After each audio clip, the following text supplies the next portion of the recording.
युवाओं का देश कहे जाने वाले भारत में हर वर्ष 30 लाख से ज्यादा युवा ग्रेजुएट या पोस्ट ग्रेजुएट की पढ़ाई पूरी करते हैं और ऐसे हर 3 युवा ग्रेजुएट्स में से एक बेरोजगार रह जाता है, यानी 1/3 लोग बेरोजगार रह जाते हैं। देश की आबादी के लगभग 11% यानी करीब 12 करोड़ लोगों को नौकरियों की तलाश है। सबसे चिंता की बात यह है कि इनमें पढ़े लिखे युवाओं की तादाद ही सबसे ज्यादा है। बेरोजगारों में 25% युवा 20 से 24 वर्ष की उम्र के हैं, जबकि 25 से 29 वर्ष की उम्र वाले युवाओं की संख्या 17% है। बेरोजगारों में 10वीं या 12वीं कक्षा तक पढ़ने वाले युवाओं की संख्या 15% यानी लगभग 2 करोड़ 70 लाख है। यहां तक कि तकनीकी शिक्षा हासिल करने वाले देश के 16% युवा भी बेरोजगारों की लिस्ट में शामिल हैं। इसके अलावा हमारे पास सन 2013 और 14 की मिनिस्ट्री ऑफ लेबर की एक रिपोर्ट है जो ये कहती है कि हमारे देश में 18 से 29 वर्ष की उम्र के ग्रेजुएट्स और उससे ज्यादा पढ़े लिखे युवाओं में बेरोजगारों की संख्या 28% है। इन आंकड़ों से साफ है कि हमारे देश में युवाओं की संख्या तो तेजी से बढ़ रही है, लेकिन हम युवाओं की शक्ति का सही इस्तेमाल नहीं कर पा रहे हैं। ये एक दुखद विडंबना है कि हमारे देश में हर वर्ष पढ़ाई पूरी करने वाले 30 लाख युवाओं में से 10 लाख बेरोजगार रह जाते हैं।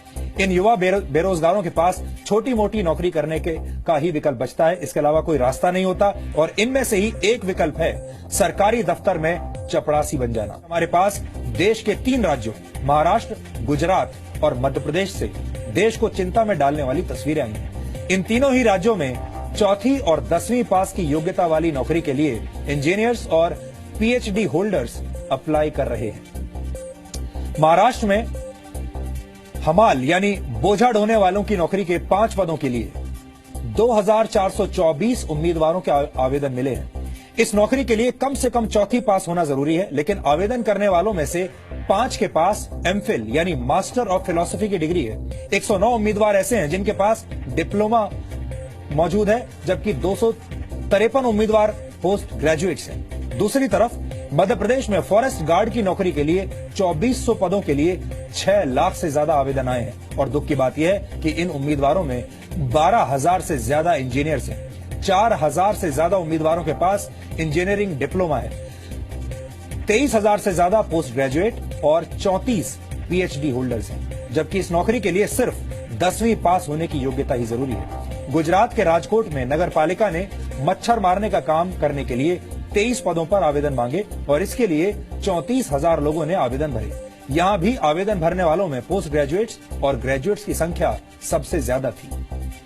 देश के युवाओं की बेरोजगार वाली समस्या की एक बड़ी वजह हमारी शिक्षा व्यवस्था भी है, जो दशकों पुराने पाठ्यक्रमों के जरिए देश का भविष्य बनाने की कोशिश में लगी हुई है। इसका नतीजा ये होता है कि कॉलेज से डिग्रियां लेकर निकलने वाले युवा नौकरी करने के लायक ही नहीं बन पाते। एसोचैम के एक सर्वे के मुताबिक भारत में उच्च शिक्षा ग्रहण करने वाले 85% युवा किसी भी परिस्थिति में अपनी योग्यता सिद्ध नहीं कर सकते।